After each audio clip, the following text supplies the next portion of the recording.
Hey guys, short little lesson from the front porch this morning.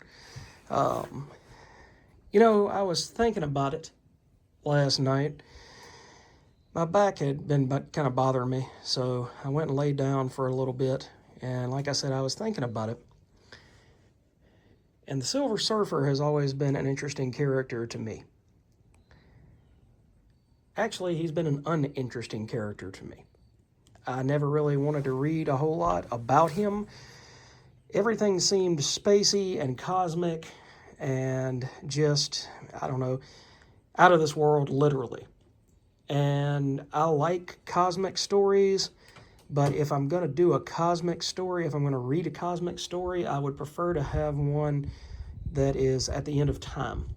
Something that is Ray Bradbury-esque, Nightfall, that sort of thing, where you have a civilization at the end of its life. That's the kind of cosmic type stories I like reading. That and the old Del Rey / Bantam Star Wars books from the early 90s, through I guess the early 2000s. But my point is, I never really thought about how important the Silver Surfer is to me until I was watching Wally, like a minute and a half of Wally last night, trying to get my back to feel better. And it's the part where he latches onto the ship when Eva is being taken back to the by and large spaceship. And he's leaving Earth. He gets to see the sun. He gets to see a giant solar flare. He gets to touch the rings of Saturn. And I was thinking of all this, and I was saying, I remember when I was in my 20s that I used to read stuff like the Dead Sea Scrolls. I used to read a lot broader amount of things than I do now. I just don't take the time. It's not that I don't have the time, but I don't prioritize the time to read those sort of stories. And as I was watching Wally, it clicked and said, that's why the Silver Surfer is interesting to me. Because Norrin Radd feels trapped. He feels, it's Zen law, he feels as though he's done and seen everything that he can do and see. He doesn't feel challenged. And I've been there before. The place where I'm working now, that I'm currently on sabbatical from, I left there the first time because I didn't feel like there was anything left for me to do. I had taken care of patients. I had run my own groups for 5 days a week. I had seen to everything that I thought I could in that job. And that's how I feel Norrin Radd felt, even with Shala Ball by his side.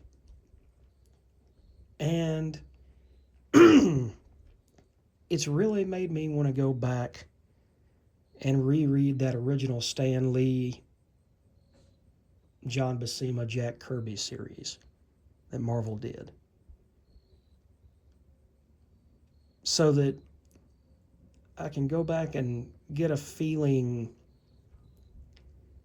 of a kindred spirit. One of my favorite issues of the Silver Surfer that I did read was a short jaunt at the very end of that series in 1996 by J.M. DeMatteis and John J. Muth. And the Surfer is in the microverse, and he comes upon this planet where there's kind of a mother type figure that all of the other characters are symbiotically attached to. And when one of her creatures feels pain, when any part of her world feels pain, then she feels that pain too. And through this, She feels that the surfer is searching for something in this universe, in the microverse, in the macroverse, in the 616. He's sending out feelers to try to feel something.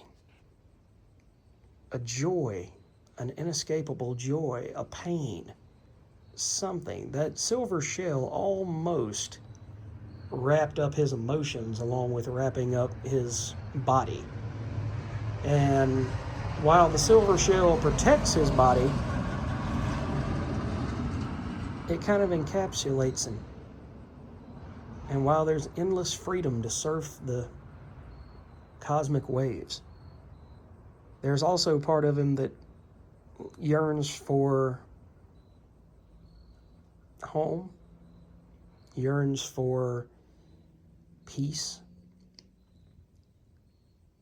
Another one of my favorite Silver Surfer stories was The End by JMS and Isad Ribic. And in that story, he's dying of a terminal illness. And he goes and gives a little piece of his life force to the people of Zenla. And he says, whenever you feel angry, whenever you feel as though you want to hurt one another, look at this and remember me, and remember that my entire mission was for peace. And that hit really hard. One of those lines in that book was, if only holy places are spared the ravages of war, then make all places holy. So the Silver Surfer has really been on my mind since last night as a character, a very interesting character. And I challenge you to go out there, if you've never read one single issue of the Silver Surfer, just pick up a random issue. It can be the Stan Lee Mobius two-parter. It can be part of the main series that he had from 1987 to 1998, I believe, 96. It can be anything that's got the Silver Surfer as the main star. Go out there and check it out and see what you think. See if you enjoy that cosmic aspect. I know that Marvel every once in a while kind of dusts off their cosmic characters like Nova, Surfer, Terrax, even Galactus. But go out there and find something cosmic that kind of resonates with you, and then come back here and hit me in the comments section and let me know what book you read, if you like the Surfer or if you don't like the Surfer. And if you want to start that conversation, I'm not going to say argument, but that conversation, let me know down below why you don't care for the Surfer at all, why he's not one of your favorite characters. So that's it for this episode of, I guess, Comics Porch rather than Comics Couch. But I hope you guys enjoyed this and my thoughts on the Surfer. And I'll catch you guys next time. Have a great day, everybody.